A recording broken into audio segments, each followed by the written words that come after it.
Perkenalkan, saya Alfa Christian Dea Emilia Rosa. Saya Amanda Putri Heleni. Perkenalkan, saya Arindia Patricia. Saya Delvira Marni Aulia. Saya Dinda Karenina. Saya Hayun Inderi. Saya Pipin Kalimatia. Saya Renda Junita Putri. Saya Citra Rahma Punjabulaeng. Saya Sherin Anzani. Perkenalkan, nama saya Zepan Rivaldo.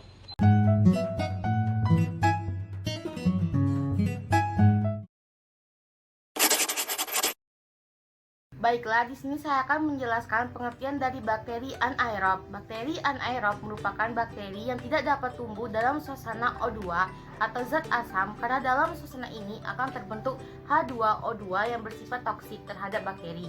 Sebab lain menyatakan dalam suasana zat asam potensi oksidasi reduksi yang diperlukan kuman anaerob tidak akan menurun. Organisme yang dapat hidup secara baik tanpa oksigen. Klasifikasi bakteri anaerob dapat dibagi dalam dua kelompok, yaitu yang pertama bakteri anaerob tidak berspora atau bakteri anaerob fakultatif, dan bakteri anaerob berspora atau bakteri anaerob obligat.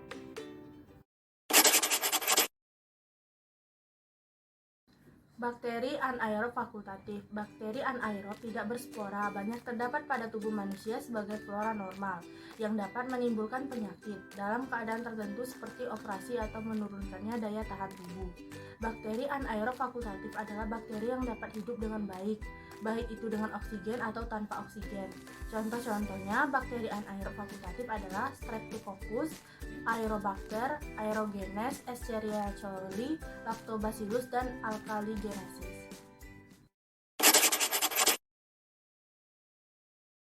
Selanjutnya, bakteri anaerob obligat. Berbeda dengan bakteri anaerob tidak berspora atau bakteri anaerob fakultatif, bakteri spora atau obligat adalah bakteri yang tidak membutuhkan oksigen dalam hidupnya. Dan jika ada oksigen, bakteri tersebut akan mati. Seperti Clostridium, maka bakteri ini sukar untuk dibiak sehingga diperlukan persyaratan khusus seperti bahan pemeriksaan tidak boleh kena zat asam, tidak boleh disimpan dalam lemari es sebelum diperiksa, dan hasil pembiakan memerlukan waktu yang lama. Contoh adalah Bacteroides fagi, berbentuk batang negatif gram, banyak terdapat pada bakteri perut, dan Fusobacterium nucleatum yang dapat menyebabkan infeksi mulut. Alat-alat yang kita butuhkan itu ada tisu, alkohol, spiritus, jarum OC, bunsen, korek api, cawan petri, tabung reaksi. Dan bahan yang kita gunakan adalah media endoagar, media nutrien agar, media Meconicae agar, media Salmonella Shigella agar, dan yang terakhir ada bakteri ABC, penyebab gastroenteritis.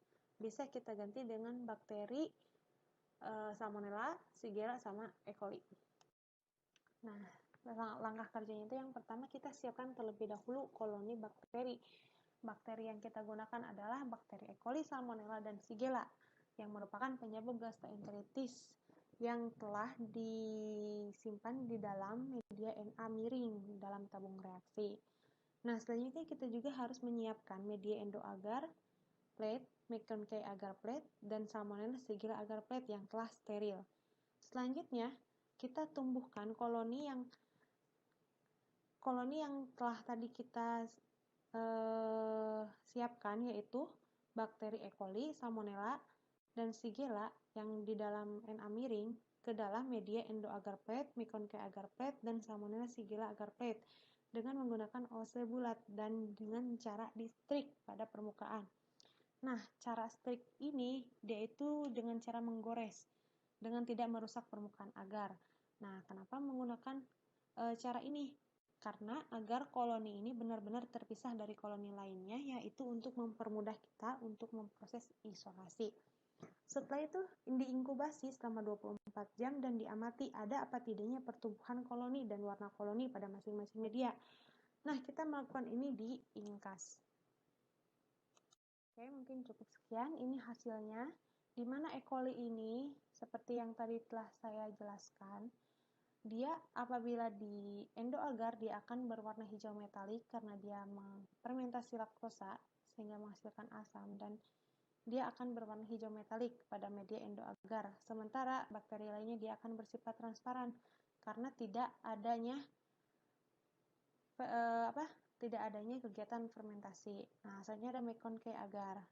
E. coli akan berwarna merah muda atau merah bata, dan selainnya ada karena dia juga karena dia itu memfermentasi laktosa sehingga dia akan berwarna merah muda atau merah bata. Yang lainnya itu tidak ada reaksi, jadi transparan, tidak akan terlihat.